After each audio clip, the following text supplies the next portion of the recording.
to Death and Aliens, an in-depth look at horror and sci-fi TV from two friends who vaguely know what they're doing. I'm MK. And I'm Courtney. And Courtney, how are you? I'm okay. I'm still studying for the bar, obviously, because it's been 4 days since we've talked last, um, that you guys know of. And it's not August yet, so I'm still studying for the bar. I'm good. I am just trying to kind of like keep it together. It's been a full week that I've been on like actual bar prep time. And so it's rough, Yeah. but I made it through week one. I mean, after I have 3 more questions for the essay I have to submit tonight, and then I'll be done with today's work, and I'll have stayed on track for my first full week, which is good because I was aiming for it to be 2 to 3 hours study a day and just 4 to 5 because I did not do enough pre-study before. So I'm figuring out how to do 4 to 5 hours of studying a day every day on top of my 40 to 60 hours of work a week. Those are words. So this is what's happening because I don't know how words go over. Yeah. But so I'm okay. But one of the things about like the bar for anyone who's taken it or heard that it exists, I don't know. It's tough and you get into this like insane schedule of, you're having 12-hour days that you're just kind of pushing through and doing all of Yeah. these like mental gymnastics basically. And then it just ends when the bar is over. And it's like the come down is almost as hard as the come up. Like, because if you're not careful, you this is my third time taking a bar, not this Yeah. one. And like you can hardcore spiral into like depression because you're coming from this like really intense high to this empty low. And I personally like to fill it with a trip, but there is a couple months between my trip um and the bar this time. So I've been trying to like think about in my downtime, All the free time you have. just thinking about like what am I gonna do when the bar's over, right? Because I'm like I can't just go back to like not doing anything, or I will go crazy. That is just part of who I am. That's how a lot of people are when they do the bar. Yeah. So I feel like I'm thinking a lot about my life journey and like I know I mentioned like I wanted to pitch for an agent this year, and then I started thinking about like self-publishing. So I've been thinking about creating like an author like Patreon account maybe, and like just doing like beta reads of my book and stuff, and testing out different like passages and whatnot. So I've been spending a lot of my downtime and my like brain break time just thinking that through and thinking of all the possibilities and planning. And so maybe when I'm done with the bar, I'll have all these like great ideas that I can start enacting. And I mean, I wrote my book. It's not it needs editing and stuff, but like I wrote the end, like it's finished. And so I really want to do something with it. I really want to like, even if it's just, start with Patreon and read a passage here and there, discuss with people like beta readers, Yeah. and then like maybe do some teases here and there on social media and then self-publish. I don't know. Possibilities are endless. But yeah, and so I'm thinking about that. I'm thinking about some other things that I'm not ready to talk about yet that I've already started acting. So I talked to Mary Kate, but I'm Yeah. not telling the rest of the world until I actually figure out what I'm doing in my life. Um, but yeah, so I'm just I really need creative outlets in times like this. Whenever it's like, because I would go to the movies or go to a concert. And you don't have time for that when you're studying for the bar. Yeah. You just don't. Like, all I want to do is go see Sinners and Bloodlines, but it's just not gonna happen, and it's a real bummer. Yeah. Because instead of going to the movies, I'm going to Starbucks to do essays for 3 hours. So it just is what it is. So I'm trying to find like even just like laying in bed at night, thinking of like creative outlets to like kind of keep my brain from going Right. too far into this path, but also to like give it an outlet on the other side of like when my time is empty. I mean, my time's never empty. It's me. But like when I'm going back to just work, like I'm gonna need another project or I'm gonna lose it. Yeah. And potentially fall into depression because that's things that happen sometimes when things like this happen. So yeah, so I've just been thinking about my author's journey a lot and trying to prepare all kinds of things, and hopefully I can get some cool stuff together. And do some fun stuff with my book after the bar's over. Yeah. So, how are you? I'm okay. I also have been thinking about like what I want to do with myself, because obviously, like I still have a lot of things that I need to do, like to like really fully feel like I moved into the house and stuff like that. And like, but now that I'm not in school or wedding planning, I feel like I don't have a lot of mental outlets. Mm-hmm. Like I'm still busy all the time, Right. but I don't feel like my brain is being used. And especially because like the work I'm doing at work is so much like I'm not in school, I'm not wedding planning. The work that I'm doing is so much simpler than what I was doing for the last however many years because I'm teaching a different subject and I'm working at a public school, so I have a lot more resources to my disposal. So I'm not like making everything up from scratch every second of the day. And so I am just trying to like figure it out. I considered starting another podcast because I'm so good at even remembering to do this podcast. Um, but I was joking I'm about waiting for how your West Wing podcast still. I know the West Wing podcast. We did finally like finish the show, and Dan has started taking notes and stuff. But like, it's just hard during the school year. Like, I think we might work on that over the summer. But I also was talking about how I've seen a lot of podcasts recently that like or like just ladies on TikTok talking who are really I really just feel like I do not agree with their interpretation of the books in the Sarah J. Maas universe. And I feel like I was like, I'm gonna start a podcast where I just straight up use the same graphic organizers I would use in my English class on like how do we actually understand the books that we're reading and like I like it. like teach an English class via a Look, podcast. that might be the way to get me to actually like start reading books again. And I'm like, Like, because like do like a chapter a week, like and literally just like take notes the way I would to teach an English class. mhm. I like it. I don't know. So that's another thing I might figure out how to do. So I can get behind that. yeah. So I'm also on a journey of trying to figure out who Yeah. I am. Maybe. We need to talk with your dad. Listen, my dad and I are also supposed to have a podcast that has never happened. Well, I know, but he told me at your wedding, he was like, we need to have a business meeting and talk about like the podcast network and stuff, and then we haven't. So Correct. Correct. we should. We're all So- like, I mean, I have podcast ideas that I'm not sharing with the world, just in Mary Kate. And like, if we all Listen, come together and figure sometimes it out. this is how it goes. My dad says, I need to he'll send me an email and be like, we need to figure out if we're doing this convention. And then I call him and he goes, but I'll call you this evening after work. And then I see him 3 days later and I go, hey, so you never called me on Friday? And he goes, yeah, I know. So so that's how our business meetings go. Yeah. Well, we need like a legit one. Tell your I dad. know. Maybe like a Saturday before June 14th. Oh my God, I don't have a Saturday before June 14th. June 14th is when I'm planning to start doing my like full Hard. day of like, well, no, I'm doing not hardcore, but like one of the things you do before the bar is you take the exam as if it's the day of the bar, so you can do the schedule of like 8 to 10. You take your lunch and then you do your last one. And because there's 3 days of it, I want to do that twice before instead of once before. So if I start the 14th, I can do it every Saturday before the bar with the week off of the bar, obviously. And I can't do it on another day because I have to work the rest of the day. Yeah. So No, I mean, we could do a Sunday, I guess, but Sundays are hard for me. see, my dad often still works on Saturdays also because construction and is not a Yeah, that makes 5 sense. day a week kind of job. So is Sunday good for him? I can make a Sunday work probably. Sundays are probably better. Okay, let's plan on Sunday. Okay.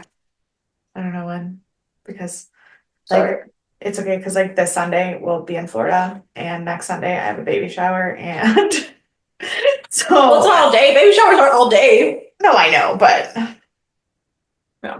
but it's Anyways, it's love for to our Dan, business it's for meeting. Dan's cousin, so like I have to like be with his family, so that is an all day adventure.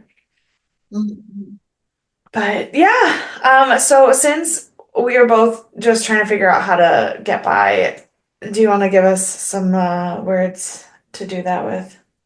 I do have to find my words folder. It was right here. How convenient. Love that. Um, strength is what we gain from the madness we survive. I think that might have been your favorite quote. I think it's pretty accurate, pretty good. So today we have reached the end of an era. It's so wild. It is Stargate SG-1 Season 7, Episode 22, Lost City Part 2. It was rated 9.4 stars, which is the highest of the season and also the second highest of the entire show. So, What was the first highest? window of opportunity, the one where Jack's in the loop forever Oh, yeah, and ever, yeah. which is more of a people like Nostalgia thing than anything. 'Cause Yeah. it's like the greatest episode. It's fine, it's a good episode, but it's not like yeah, it's not the exactly. greatest episode. Yeah. Um, it premiered on March 19th, 2004. We have the same song. But the top book was Third Degree by James Patterson and Andrew Gross, which is part of the Women's Murder Club series.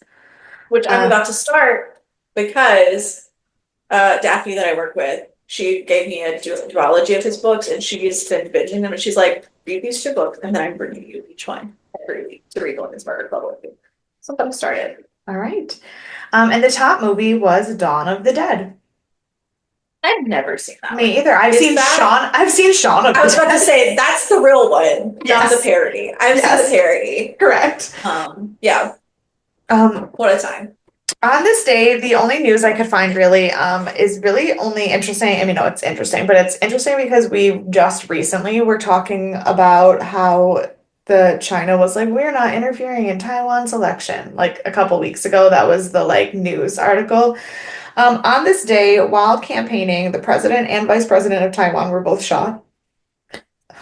They did both survive, Jesus. but they were both just like, cool, great. No interference whatsoever. Yeah. Yeah. And weirdly, like, that's about as much information as I could get about the shooting. Like, they got shot, they went to the hospital, they were both survived and left the hospital. Never spoke about it again. Right. It's not. Yeah, that tracks. Yeah. So, that's where we're at in the world in 2025 and 2004. History repeats itself. This episode was directed by Martin Wood, written by Brad Wright and Robert C. Cooper, and edited by Rick Martin. So we have nothing new there. Other than Jomo. Yeah. Our guest star is James McDaniel, who played General Francis Maynard. Yeah. Couldn't think of his last name for a second. And I was the whole time we watched him in the first episode he was in, I was like, I know that guy. Couldn't remember why, but then I looked up his IMDb to do this episode and I realized why I know him. Because he's known for NYPD Blue, Malcolm X, and Taken. But he plays the lieutenant of the What is his name? James McDaniel.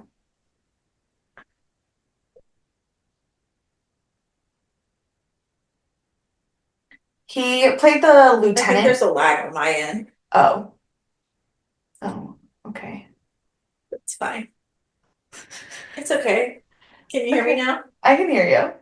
Okay, I think it's over. I was just asking what his name was, and it was like 10 minutes, and then you were like, "It's James McDaniel." I was like, And part of that was a lag, and part of that was I didn't process your question correctly in my brain. "Oh, okay." Yeah. Gotcha. Because I almost said Frances Maynard again, and then I was like, no, that's not what she asked. That's not what I asked. No. No, so he played the lieutenant of the precinct in NYPD Blue. He was like the third longest serving cast member on the show, other than like the main two characters. And so like that's definitely why I know him, is because I fucking love NYPD Blue. He received 2 Emmy nominations for NYPD Blue.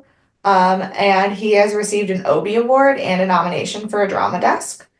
He also won a daytime Emmy for a miniseries called Edge of America. Um, Okay. um, Fun facts, he went to UPenn for veterinarian medicine. So, Love acting. yeah. And he shares my birthday. Aw, happy Yeah. birthday. Yeah. So, obviously not the same year since he was a lead on a show before I was about the same time I was born. So there's that. Um, Hey, what did you say his name was again? I'm so sorry. James McDaniel. No, no, I'm not doing this right now. She literally just came over here and knocked my notebook over and looked Rude. at it. Like, Rude. it says, oh, there he is. Oh, he plays a detective on The Good Wife, but he's only in 3 episodes. I know. NYPD Blues, why I know him. So that's not why I know him. No. So sorry. You should. It's funny. I know, it's on the list. Yeah.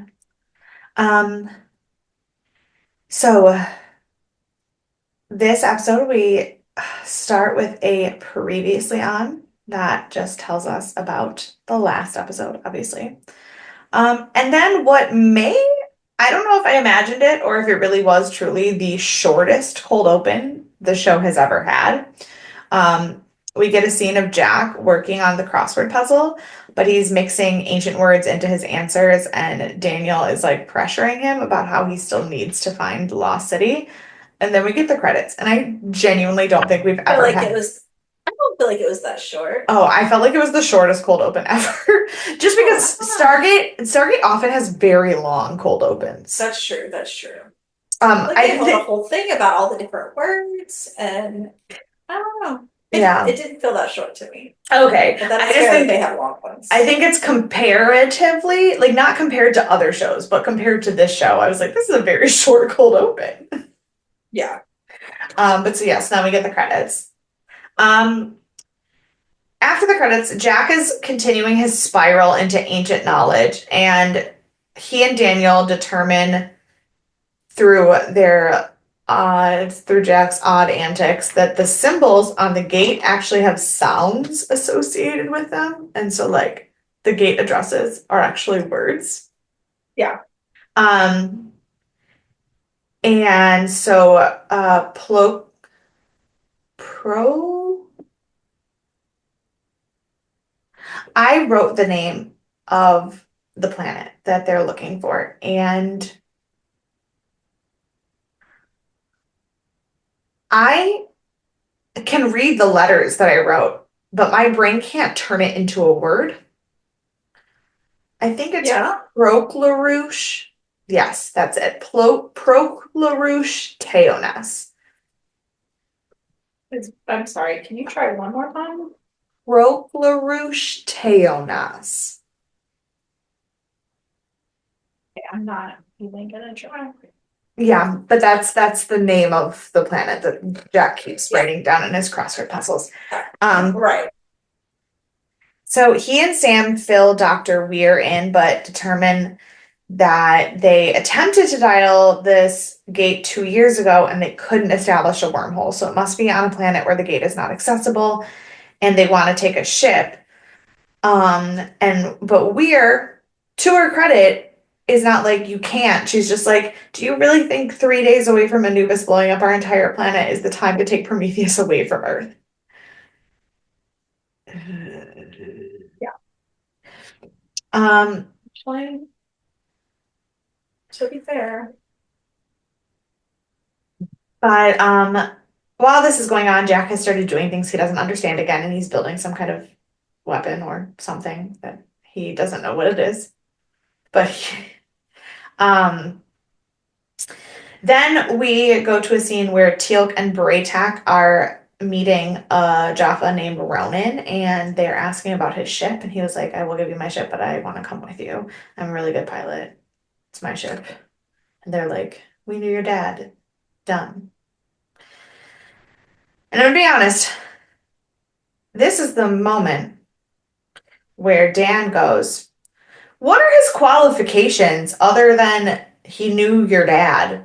I'm sorry, Dan. Have you seen The World? Um, What yeah, qualifications do people need? but he goes, so like, he's gonna backstab them, right? I go, okay. Way to jump to conclusions. Rude. And then quite later in the episode when it shit got real bad, I just go, don't you hate yourself for being right? And he goes, yeah. Um, but so whatever Jack built, he takes on Ronan's ship and they go off to this planet. Um, and then we have a moment where Daniel tries to tell Jack that he is gonna try to fix this. Like he's not gonna, he's like, I could have done it. I would have taken it. I don't want this to be how you go out. Like, um, back at the White House, I wrote the Space Patrol. I don't know, whoever is telling them the information about what's happening in space. It's not really the Space Space Patrol. Patrol. It's some kind of general that has something to do with what the messages we receive from outer space. Says that there are 3 ships above the planet. And Kinsey and Hammond argue on how to address the issue. Kinsey wants us to just immediately blow them up. And Hammond's like, yeah, but then we show our cards and they think we have a weapon, and the longer we can hold out with hopes of potentially getting this weapon, the less damage we get. And Hayes takes Hammond's side, but does also make the intelligent decision to rope in some of the other world leaders so that it is not just once again America versus the entire galaxy. So he calls in China, Great Britain, Russia, France, Canada, and the UK. You should have called in Michael Jordan. And the Space Jam? What? Yeah, you got Space Control, you got Space Jam. Yeah. That was the first thing I thought when you said Space Control was Space Jam. And No, so in my mind, I said I'm like, great. I said Space Patrol, like Paw Patrol, but for space. Oh, I felt like Space Jam. No, I jumped. I jumped real far. And I was like, so you're like talking about the world leaders. And I'm like, you got Michael Jordan too. He's our other world leader to send him with our Space Patrol and Space Jam. Checks out. I think so. I thought so. Um, so while on the Gould glider, I couldn't think of the word for the little ships that they use. On the glider, Jack messes around with the crystals on the ship and gets it to speed up so that it isn't going to take them 2 days to get to this planet. Sorry, I saw you yawn. I'm so sorry. I tried so hard not to look at it. I was like, oh shit. Sam tells Jack that Hammond told her to take over the team if he gets too far gone, and he goes, fine, I quit. I resign. You do it now before it does. Before it is gets too there, late. yeah. And makes then no sense.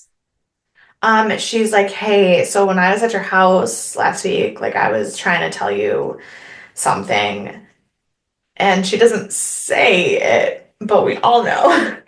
And it's actually intentionally, like, even the directors have admitted, like, this is what she's trying to say. She's trying to tell him that she loves him, and he just says, obviously. I know.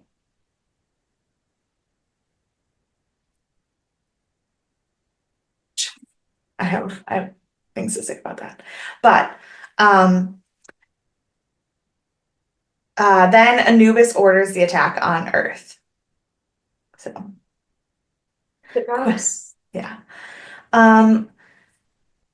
SG-1 gets to the planet and it's completely covered in lava, but Sam is basically like, Jack, figure out why we're here now. So he sits down and he pulls up readings of the planet's surface, and they find a perfectly spherical anomaly in the rock and decide to check it out. Meanwhile, on Earth, Anubis's like pre-attack ships are taking out entire Navy cruisers. Just, you know. we go back to SG-1 and Braytak rings them down into the city and the radiation's super high, but it's definitely an ancient city. And Jack walks up to a big fancy chair on a dais and he sits down and activates something which clears the radiation from the atmosphere. We will learn so much more about these chairs. This is so wild. This whole episode, I'm like, We will. I promise you, we will learn so much more about these chairs. I got really excited. I go, Dan, look at this chair. And he goes, what? And I go, look at it. And he goes, oh, yeah, okay. because he's seen Atlantis. He's seen Atlantis, but he's also seen Atlantis, but not SG-1. Because he's an idiot. Just kidding. But it's fine. So from the fancy chair, Jack like projects a map of the galaxy and then a map of their solar system. And he starts speaking to them in an ancient language. And he says that they're looking for Atlantis on Earth, or at least they should be. So they're looking for something that is under Antarctica. But that's what they think he's saying. He says like Earth and he says under the ice, but then they're like Atlantis is on Earth and he's like no. So and he's giving us mixed signals. Right. He jumps up out of the chair and he pulls an energy crystal out of the dais. Those energy crystals do have a very specific name, which it's in the trivia for this episode, but I also am like, do I even want to say it? It doesn't say it in this episode. It doesn't say it at all. I don't even think it says it for the first time in SG-1. Like, so I think just wait. Yeah. I'm gonna think of it like Thanos' stones. Okay. So Sam calls Braytak to bring the ship back, but Ronan stabs Braytak and says that they betrayed Anubis. And this is when I asked Dan if he was satisfied being correct. Are you proud of yourself, Dan? Right. And like also like the fact that he immediately was like, I don't trust this guy. And I was like, I for sure did not go there immediately. Right. Because like Braytak is like pretty good judge of character. Correct. Like, he's not one to be betrayed usually. So I was shocked. But there was so much else going on that honestly that didn't, like, it shocked me, but it wasn't like, oh my God, this whole episode is wild because of this scene. It's like, oh, that happened too? That sucks. Yeah. Like, but Braytak's like, ha ha ha, joke's on you, stabbing me in the stomach doesn't do shit because I'm not a symbiote anymore. I was like, yeah, Braytak. And then they fight hand to hand, and Braytak gets him, knocks him down, stabs him in the symbiote, and he sends the rings down to the team before he immediately collapses.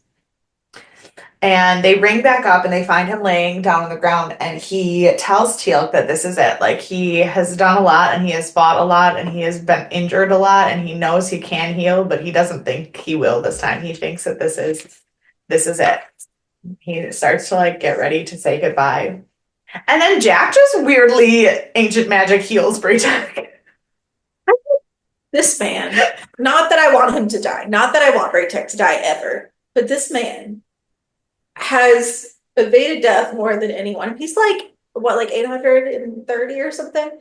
He's so old. And like, he has evaded so many deaths, like so many times. The only person who is more obnoxious with death is than Braytak is Daniel. Yes, 100%. Like, it's so wild. And I was like I didn't want Braytak to die, but I was like, I get it. This is how he would have wanted to go out, like defending everyone and like making sure that the Earth survived. Like, this would have been his legacy, and he would have been okay with that. And then 3 seconds later, he's saved. And I was like, oh, okay, never mind. Yeah, legacy, it's fine. It's great. Then in what might be the strangest scene in Stargate, Anubis appears in the Oval Office. I was like, well, if he didn't know now, the president for sure has got an idea what's happening. And President Hayes is just like, you can kindly fuck off. Yeah, and Kinsey looks like he is about to pee himself. I was like, This is why you can't be in charge of anything, kids. Right. And then my Space Patrol Michael Jordan man says, Yeah. 30 more ships have just entered the planet's atmosphere. Oof. That's a lot more than 3. It's a lot more than 3. And Kinsey's like, all right, it's time for us to go to the Alpha site. And Hayes is like, feel free to go, but I'm gonna stay. I'm not gonna. And that's, I think, very what is the word I just looked for? Very. I literally just forgot the English word. It's indicative. That's the word that I was like, do you know a different language? I can know. Indicative. It popped back in my head. It's very indicative of the fact that he is a military man. He's like, I'm not going to give orders to fight and then run away. Not my jam. And and Maynard and Hammond say that they will also stay and not go to the Alpha site. And he's like, great, I'm really glad you said that, George. I have another job for you. Jack continues to MacGyver a weapon. And when Teal'c tries to talk to him, he like doesn't respond. And so Teal'c's like, great, like he's for real gone. Jack's not left in this mind anymore. And Teal'c tries to have like a heartfelt goodbye, and Jack just stops him and like holds his shoulder and looks at him for a second, and I'm like sobbing. Back at the White House, Hayes and the White House team keep informing people to stay calm, but they're also trying not to say what it actually is because they like want people. At this point, if the planet's just going to blow up, there's nothing they can do. No need to have everybody panic. Sure. But also the problem is communication has been taken out. So like they can't actually tell everybody what's going on. And Kinsey goes to leave the planet in what I can only say is the biggest plot issue I have in Stargate, point blank, period. How the fuck did Kinsey get to Colorado that fast? He literally walked out of the White House and fucking booked it with a rocket up his ass to Colorado. I do not understand. I literally, as he's talking to Weir, I paused the TV and I looked at Dan and go, how the fuck did he get there that fast? You got on Air Force One, and popped over. Yeah, but even on Air Force One, like, to Colorado, what, 2.5 hours, maybe 3? Direct flight from Washington, D.C. to Denver, Colorado airtime.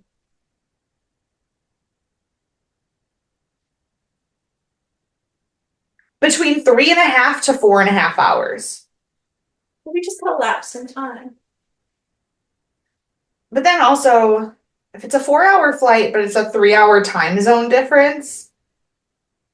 No, but that doesn't make it like we're in different time zones right now, but we're not like in different planes of existence. Right.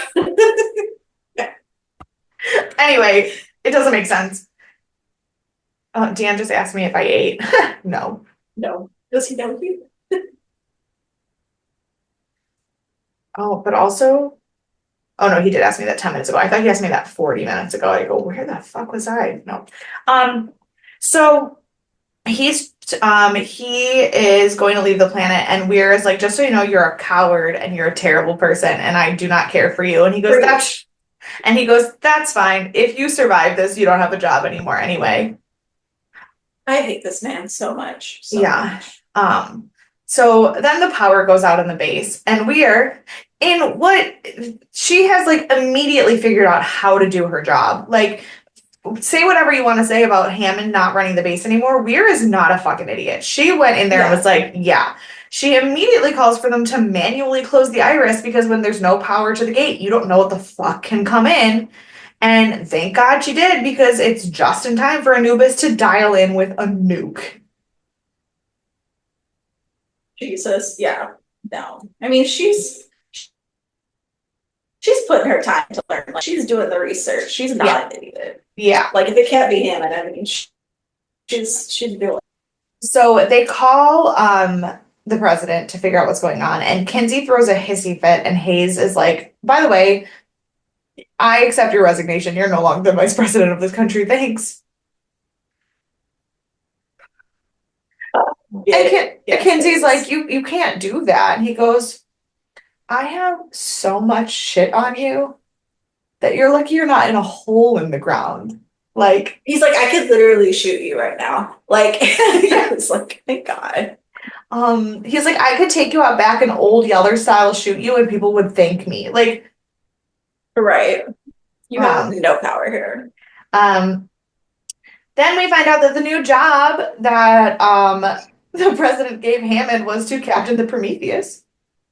And he flies the Prometheus to cover SG-1, who has in fact headed for the planet. They are about to crash in Antarctica, but Teal'c manages to level out the plane in time. And Jack takes control of the ship and drills a hole into the ice. With the weird ass weapon he MacGyvered. Anubis sends ships to take them out, but then the Air Force covers their ass, and we have the military planes fighting the Cool World planes in its epic battle. And SG-1 rings down into the ice, and once they're safely underground, both Braytak and Hammond fly their ships out of there so that the battle is not continuing in that space right above the planet. SG-1 enters a hidden chamber under the ground, and Anubis appears to tell them that they're too late and he has the weapon, but Jack just like walks through the hologram. Yeah, that was so funny. He's like, you're not here. And he says that he's tired. But he goes into the room, and we have the same setup with the chair on the dais that we had on the other planet. And he replaces the dead power source in the Antarctica like chair with the one that he took from the other planet. And while he's doing this, the team is taking out Cull warriors who have managed to also rain down into the ice. But Jack uses the chair to release, I wrote, a weird energy jellyfish. Like, it looked like Pac-Man ghosts made of, like, energy flying around the entire, like, planet. They flock, I wrote weird energy jellyfish flock, and they take out everything. They even make it all the way up to Anubis's ship and take out Anubis's ship. Jack then falls asleep in the chair. Hayes thanks Hammond for saving the world again. And the SG-1 team puts Jack in the stasis chamber, which is what he had seen when he said that he was tired in the first place. And he basically says goodbye to them and then falls asleep again in the stasis chamber. And they realize that this is definitely not the lost city of Atlantis. Like, they understand what he was saying is that they needed to go back to Earth so that he could do this, but this is not the lost city. They still don't know where Atlantis is. And that is the end of the episode. I have some questions and thoughts. Please. I would like to start. Have you seen all of Loki? Yes. Okay. Spoiler alerts for Loki ending. Go away if you don't hear it. This felt like that. Where they have Jack in this chair and like he has to be in this place to save the world. Yeah. And like he gets lost because of it. And I assume this is the end of Jack. I don't know if just assumed. But that's what happened with Loki is he goes to like the star or the sun or something. And he's gone. Like it felt very much, which obviously this came 20 years before. Right. But like that is the same vibe I got. Also, Antarctica, when they wrote Antarctica, did they know they were planning this? Like, had they mapped out 10 seasons, or were they just like, we're gonna circle back to where we originally put this other Stargate 10 seasons ago? I think it was more of a circle back situation. Okay. I mean, and this is not the first time they have circled back to Antarctica that we've had. But it was But it felt very much like, oh, it was under our nose the whole time. And it's like, it kind of seems like you meant to do this, even though I don't think you did. I don't know that it was fully fleshed out, but we do know that the Antarctica Stargate is actually probably the original one, not the one in Egypt. And we know that we found that one girl who was an ancient who was trapped under the ice. So there must be some kind of ancient ruin somewhere in Antarctica. It's just a matter of how and why it is necessary to address it again, and they found a way to do that. And so I don't know that it was something that they like when they first landed in Antarctica and found the Antarctica Gate. They weren't like, haha, wait till you see what happens in Antarctica 6 seasons from now. But it definitely was they planted enough that they could use it whenever they decided they needed to go back to it without it being like a weirdly convenient plot device. Because it felt very like copacetic. Like it felt really well done. And I didn't think that like, I mean, there's things here and there. Like I'm thinking, look at Brian Fuller. It was like, I have 8 seasons. So when this thing comes in season 8, it's because I thought about it before I wrote season 1. Yeah, this is definitely not that. Yeah, but it felt because you have to remember so well. You have to remember for the last every season that we have talked about that will be in this era of this version of the DNA Awards, like the Stargate DNA Awards, not part 2, every single season of this entire era has been this is our last season. Just kidding, it's not. Oh, this is our last season. Just kidding, it's not. So they did not flesh things out that far in advance. They really, truly did not. Yeah. They always, and with sci-fi, it is kind of easy to do where you always leave just enough open that the questions are still there and you can always go back and layer more things in. I think sci-fi is the one genre where the more open-ended your stories are, the better they are. Because that's part of the fun of sci-fi is like everybody wants to kind of figure out their own things that like the point is you don't know what the capabilities are, like what the possibilities on Earth, and so like and when you have really solid writing like this show does, you can pepper clues in for things or references to things and then not need to address them but have that loose end there. Like it became a joke that the Furling are never on the show.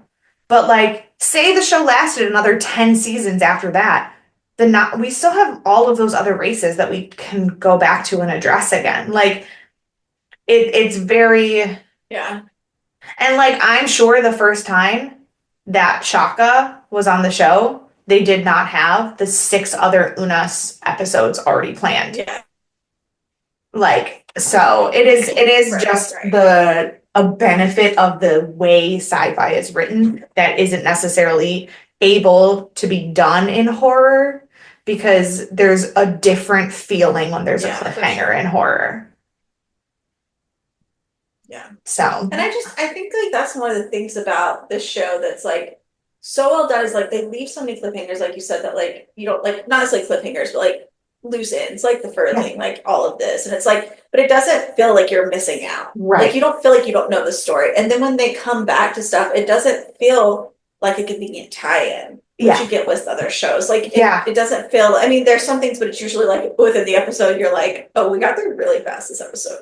But like overarching storylines, they don't feel convenient. They feel like well written and well planned, even if they weren't developed season 1. And they have partially because they have had basically the same production or producing team for the whole show. They have a consistency to them that is really missing in a lot of other long running shows. Like, for instance, there is an episode, I won't do any spoilers, but there's an episode of Doctor Who this season that harkens back to a David Tennant episode. Now, the David Tennant era was also run by the same showrunner. Russell T Davies did both series of the show. However, the creature from that original episode and the creature from this episode have about 0 of the same characteristics. Like, everything that the creature did in the first time he appeared is not what he does in this episode. Like, it actually, the only reason you know it's the same thing is because they tell you outright in the episode it's the same thing. It is that different. And the episode is not a bad episode. Yeah. However, me and my brother and my dad were all like, this episode is terrible because they changed the entire, like, I was like, you could have done everything that you just did and called it something else, and it would have been a fantastic episode. But because you called it something that we already know what it does, and then that's not what it did, I now don't buy anything you said. When Stargate does it, when they go back to things, they don't tend to completely change the entire basis of what they were talking about in the first place. Occasionally there's like weird kind of consistency errors, but it's not and sometimes there's visual errors, like what the Goa'uld looked like in season one and what they look like now. Sure. But that is also like a FX budget kind of situation. Sure. But they don't the Goa'uld don't suddenly become something different. They never change what their main motive are. The ancients, every time we learn new information about them, it's not counterintuitive to what we learned about them prior. Even the Nox and the Furling, the little bits of pieces that we have about them is never not the same. And I really appreciate that, because when you have a show this long, it's very easy to mess up that kind of continuity. And they don't do that.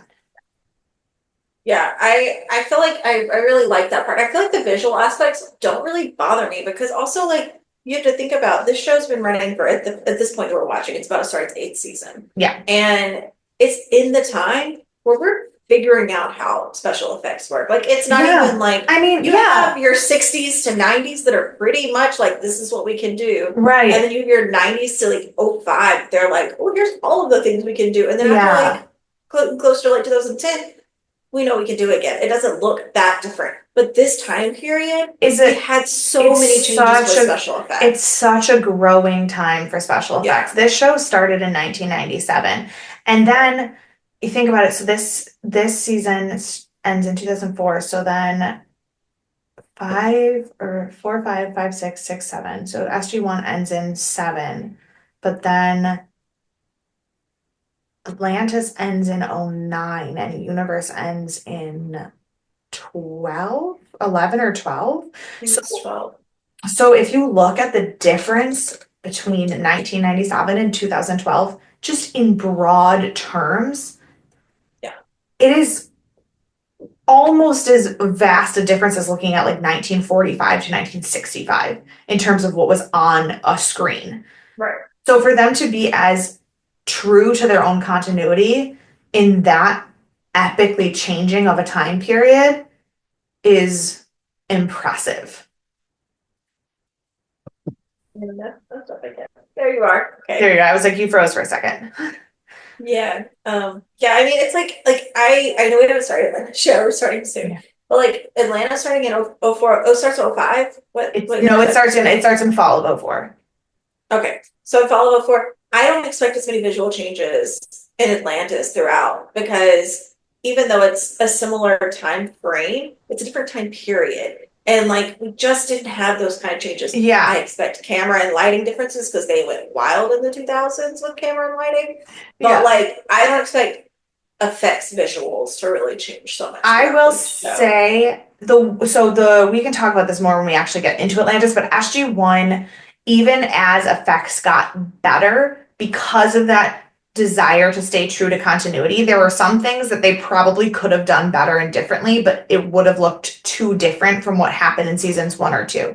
Atlantis, because it starts at a different effects time, it doesn't have the differences between season 1 and season 5 aren't nearly as vast as the differences between season 1 and season 10 of SG-1, but the differences between Atlantis and SG-1 are very different, like very. Well, I think those are different, but that's what I'm saying is like, Stargate you see big changes, even though they're trying to stay continuous, because like with the replicators, with the like effects and with like stuff like that, you see that change so much. But I think Atlantis day 1 to Atlantis day end is going to look a lot more similar throughout the whole series, because of the time period it comes out in. Whereas Stargate, I expected changes of effects. I will say the replicator is probably the best example of how much technology changed from the beginning of the show to the end of the show. What the replicators looked like the first time we saw them in season 3 or 4 versus they look like Legos, spider Legos. What they look like now is insane. So they look like robots.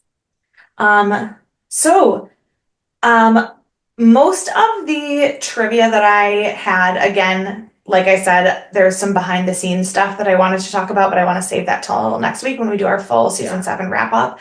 But the two pieces of trivia that I have that are just related to this episode is that the guy who I keep calling the Space Patrol is actually General John Jumper, the actual Chief of Staff of the United States Air Force at the time. Space Jam.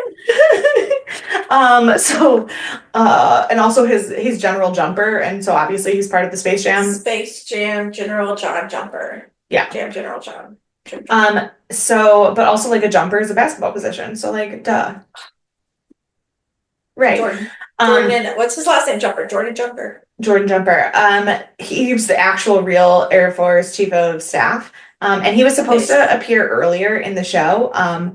So the first Air Force Chief of Staff, who was the previous Air Force Chief of Staff, was on the show already. This is the new guy, and so he came on the show, and he was supposed to do it earlier, but that little thing called the war in Iraq got in the way, and so he couldn't. Yeah. But he was talking to Brad Wright, like behind the scenes, and he was like, "This is This is my first and only TV appearance. This is not my thing." And Brad was like, "Listen, if I turn on, like, I don't even remember what show he said. Are you still there?" I don't know. Oh, okay. Hello. Oh, yeah, I don't remember. His first and only TV appearance. Yeah. This is it. And then Brad Wright was basically like, if I turn on a daytime soap tomorrow and you're on the show, I'm going to kill you.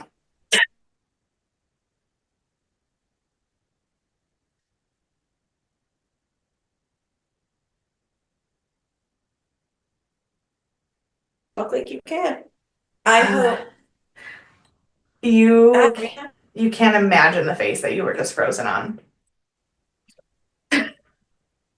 You were laughing. It was beautiful. Make a lot of your faces and see what happens. And then the last one is that this episode had two very deliberate and intentional references to Star Wars: The Empire Strikes Back. It felt very Empire Strikes. I was thinking that. Yeah, and the two important references to Empire Strikes Back is the "I love you, I know," between Leia and Han, and then it ending on the cliffhanger of Jack being frozen, not in carbonite, but in and the funny thing about this is that I made a comment to Dan in the moment about it being the "I love you, I know," and obviously like Doug got Dan and I shirts in Disney that have like a heart that looks like the Millennium Falcon, and mine says "I love you" down the back, and Dan says "I know." But I told Dan that, as funny as all of that is, I'm absolutely the Han Solo in our relationship. And he was like, "What are you saying?" And I go, "The good-natured general's or a senator's daughter who becomes a general and wins people to her cause with empathy and logic, and the smarmy, smart-mouthed pilot who with very questionable morals.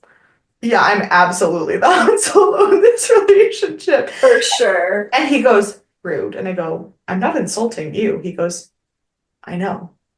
Rude." I was like, and that proves my point. You're being so offended at me insulting myself proves my point. Yeah. Bless his heart. Yeah. So yeah. That is it. And there's a million more things I could say, but since next week is our season 7 wrap-up episode, we can go all into the season and everything that we have. And yeah. Can I tell you one quick story that I forgot to tell you in the beginning? Sure. This is out of format, but it's important. I don't know if you saw, but they moved Annabelle to New Orleans. And New Orleans is on fire. I did see that they moved Annabelle to New Orleans and that a plantation immediately caught fire basically 40 seconds after she got there. Madame Laveau store also caught fire today, apparently. No, it didn't. And I think it just caught fire. I don't think it burned down. And 10 inmates escaped yesterday. Literally, they brought her to here. And let me see if I can find you You brought a cursed doll to the most magically sensitive city in the country and didn't expect her home. Her home. Marie Laveau's home, not her shop. But still, like, No. Yeah, I am very Can you see unhappy. that this is, It blurred because I you have a literally blur said filter. send, I said, please send her back to hell. I don't know Yeah. why Why?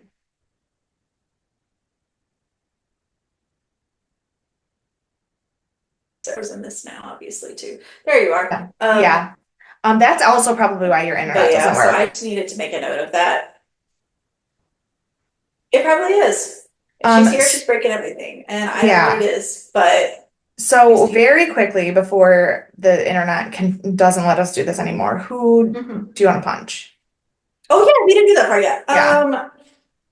I mean, I want to punch Kinsey. I just hate that man so much. Yeah, no, for sure. He sucks. And I'm gonna punch Ronan because how dare you fucking stab Master Breakout. Sure, absolutely, absolutely. And then who's your MVP?